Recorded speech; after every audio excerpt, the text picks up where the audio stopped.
43 minutos, deixa eu cumprimentar o nosso próximo convidado e ainda resta tempo para um último giro de mercado com o Coutinho, mas agora a gente emenda a conversa com o Marcelo Cabral. Ele é CEO e sócio fundador da Straton Capital e nos honra com a sua presença nessa reta final do Revista do Mercado. Marcelo, é um prazer recebê-lo, bem-vindo ao nosso programa. Prazer é meu, muito obrigado, prazer estar aqui com vocês. De saída eu gostaria de parabenizá-lo por um artigo escrito que basicamente o senhor organiza um racional lá no Investing.com do que esperar para os próximos passos do Fed sob a liderança de Kevin Warsh. E é um belíssimo gancho para um dia como o de hoje, porque há pouco ele esteve no fórum promovido pelo Banco Central Europeu lá em Sintra, Portugal, e canalizou todas as atenções para suas falas, para os seus posicionamentos. A primeira pergunta é protocolar. O que é que mais lhe chamou a atenção nas falas de Warsh agora cedo? Olha, basicamente, o que a gente percebe é que o Warsh é uma verdadeira revolução no Fed, no Banco Central Americano. Então, isso é importante para o mercado, porque é a maior autoridade monetária do mundo. Sem dúvida, os mercados são profundamente influenciados pelo Fed. Então, o que a gente está acontecendo, o que nós estamos diante aqui de uma mudança histórica na estrutura do Fed. O Warsh é um monetarista de carteirinha. Ele é da escola do Milton Friedman e ele tem sido um crítico muito ferrenho da política do Fed. O que ele identifica no Fed é um desvio de função, vamos dizer assim, que ao longo dos anos o Fed começou a receber por parte dos políticos em Washington outros mandatos que não eram aquele mandato básico da autoridade monetária de qualquer país, que deve ser o quê? Manter a estabilidade monetária, manter o poder de compra da moeda, combater a inflação. E o Fed o Kevin Warsh é muito crítico disso. Ele foi um dos presidentes do Fed, na verdade ele foi o governador do Fed mais jovem na história, ele já participou do Fed, lá do conselho do Fed como governador. Ele é uma pessoa de mercado, trabalhou no Morgan Stanley ali em fusões e aquisições. Então, ele traz um sangue novo e vai trazer mudanças muito importantes para o mercado global. E ele tem reiterado isso com muita personalidade, com muita convicção. Então, é bem interessante isso que está acontecendo com o Fed. E certamente muito, muito importante entender isso e como isso vai repercutir, quais são as consequências, principalmente no mercado de renda fixa e no mercado de moedas, né, no dólar. Em estando nas mãos de Kevin Warsh, o Fed está em melhores mãos quando em comparação com as mãos de Jerome Powell? Ou são apenas mãos diferentes e jeitos diferentes de olhar? Muito interessante isso, né? Eu acho que essa é a pergunta. Eu acho que o Jay Powell foi uma gestão catastrófica no Fed. O Jay Powell foi um dos presidentes do Fed mais incompetentes da história do Fed. Né? Por que eu digo isso? Porque ele deixou a inflação correr por um ano sem aumentar as taxas de juros. Ali na saída da Covid, todos lembramos, havia essa disrupção das cadeias produtivas, estava faltando componentes, não é?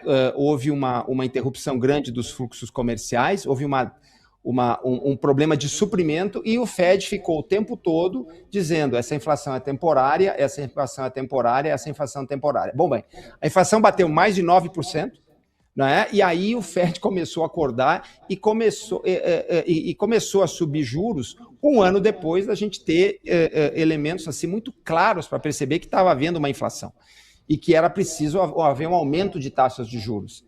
Então eu sempre brinco que o Donald Trump deve a eleição dele, em boa parte, à incompetência do Jay Powell, não é? Que deixou a inflação correr e o Donald Trump, com uma visão muito oportunista, né? Que ele é um político muito, muito habilidoso, né? Ele alavancou isso e acabou se elegendo presidente. Então, eu não tenho dúvidas que o Fed, na mão do Kevin Warsh, vai ser muito mais efetivo, muito mais competente do que foi nas mãos do Jay Powell. Mas o problema não começou no Jay Powell, o problema começou uns 20, 30 anos atrás no Fed, né? Uma série de problemas, de dificuldades técnicas, inclusive, e o Kevin Warsh tem um programa muito ambicioso. Vamos ver se o Donald Trump realmente vai dar para ele a autonomia necessária para que ele implemente esse programa, que eu acho que vai ser muito bom para os mercados em geral, para a economia dos Estados Unidos em particular. Pode ser muito benéfico essas mudanças que o Kevin Warsh está prometendo. É um Fed sob a luz de Kevin Warsh que deverá dar cada vez menos pistas de passos futuros, um Fed que faz a avaliação de que mais importante do que a percepção de seus dirigentes sobre a realidade é a realidade em si, portanto é um Fed constantemente data-driven, e um Fed que deverá revisitar, aqui vai uma aposta da minha parte, quero bater isso com a sua visão, numa outra metodologia para o acompanhamento do fenômeno inflacionário americano. Nós sabemos que o Kevin Warsh ele é entusiasta de um outro jeito de embalar a pressão sobre os preços, não no sentido de negligenciar a inflação. Aliás, pelo contrário, no discurso ele tem sido muito rigoroso contra a inflação, mas no sentido de questionar se as métricas tradicionais do PCE são as melhores para levar a melhores decisões monetárias. E aí eu chego ao chamado conceito da média aparada de inflação, que é encabeçada pelo Federal Reserve do Bank of Dallas, lá nos Estados Unidos. Na sua aposta, em termos metodológicos, qual a mudança que o Kevin Warsh deverá promover, se é que você assume tanto quanto eu a premissa de que uma mudança estará em curso muito em breve? Eu concordo totalmente com a sua premissa. Eu acho que ele criou 4 grupos de trabalho no Fed, não é? Esses grupos de trabalho, até o final desse ano, vão apresentar sugestões.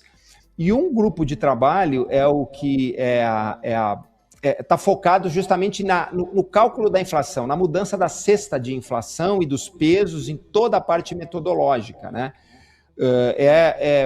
Tecnicamente, né, isso aí é econometria, né? É essa parte da economia que lida com isso, com as medições do que está acontecendo na economia real. Então, isso não é coisa assim para daqui a 2, 3 anos, é uma coisa que vai impactar os mercados aí nos próximos meses, e eu concordo com a sua premissa que ele vai promover uma mudança de índice. Agora, o que é interessante é que, como a situação política aqui nos Estados Unidos está muito polarizada, né, você tem democratas e republicanos se odiando cada vez mais, né, e cada vez mais divergindo nas suas proposições, né? Quando ele apresentar isso, pode acontecer o seguinte, ele vai dizer, olha, a inflação não é 3%, como está medindo o PCI hoje, a inflação ela é 2%, ela é 2,5%. Então isso vai criar, né, quando isso começar a vir à tona, quando nós tivermos mais os detalhes exatamente de como é que ele vai mudar a cesta, como é que ele vai mudar o cálculo inflacionário, a gente pode ter um debate interessante aí. Eu tenho certeza que o pessoal mais à esquerda, né, o pessoal do democratas, vão dizer que isso é uma manipulação, que é o governo, o Fed, tentando esconder a inflação real. Mas eu acredito na honestidade intelectual do Kevin Warsh e dos economistas que vão ali participar desses grupos de estudo, e eu acho que a ideia não é essa. A ideia é realmente... Tem algumas coisas claramente distorcidas na cesta de inflação. Então, ele vai procurar resolver isso, e eu acho que, no final, a gente vai ter um número de inflação um pouco mais realista, que vai refletir, talvez, melhor a inflação efetiva sentida pelo bolso dos americanos, que tem afetado bastante aqui, né? A inflação está doendo. A gente não conseguiu ainda baixar a inflação, e agora esse problema do petróleo na guerra no Irã, isso está complicando ainda mais, né? 11h52, nós estamos recebendo o Marcelo Cabral, ele é CEO e sócio fundador da Straton Capital, engrandece a reta final do nosso Revista do Mercado, num dia em que Kevin Warsh esteve com todos os holofotes em torno de si. Bom, eu tenho 2 perguntas, são as finais aqui no tempo que nos resta. A primeira, você coloca bem na matriz de risco, é possível que haja uma leitura política, aqui no sentido político geral, né, da mudança metodológica pela qual o Fed poderá passar na hora de aferir a inflação, e a oposição deverá pesar em cima disso. Mas o mais importante é que os agentes de mercado não percebam a realidade assim. O mais importante é que os agentes de mercado entendam a nova metodologia e respeitem com a devida credibilidade esta nova metodologia. Então queria lhe ouvir sobre se o maior desafio aí será o de comunicação. E por fim, o mercado projeta via derivativos, a FedWatch ilustra essa dinâmica, até 3 ou 4 altas de 25 pontos base até o final do ano. Me parece uma projeção muito pesada. Muito pesada. Só 17% dos derivativos entendem que até dezembro os juros americanos ficariam no patamar onde já estão. É para tanto, Marcelo?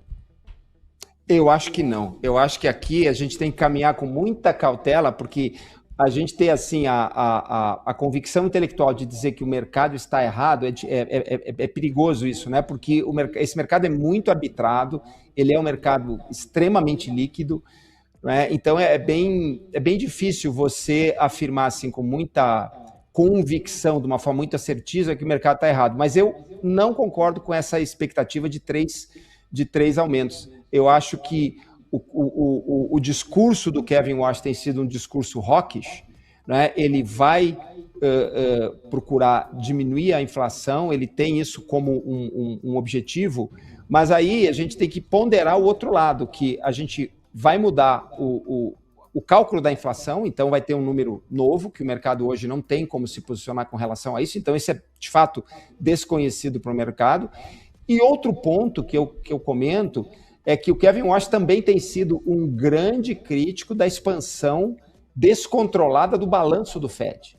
Não é? O Fed está comprando muitos títulos, ele acabou se transformando num instrumento de financiamento fiscal do governo americano, isso é uma distorção, isso é muito ruim, e o Kevin Walsh tem falado muito sobre isso.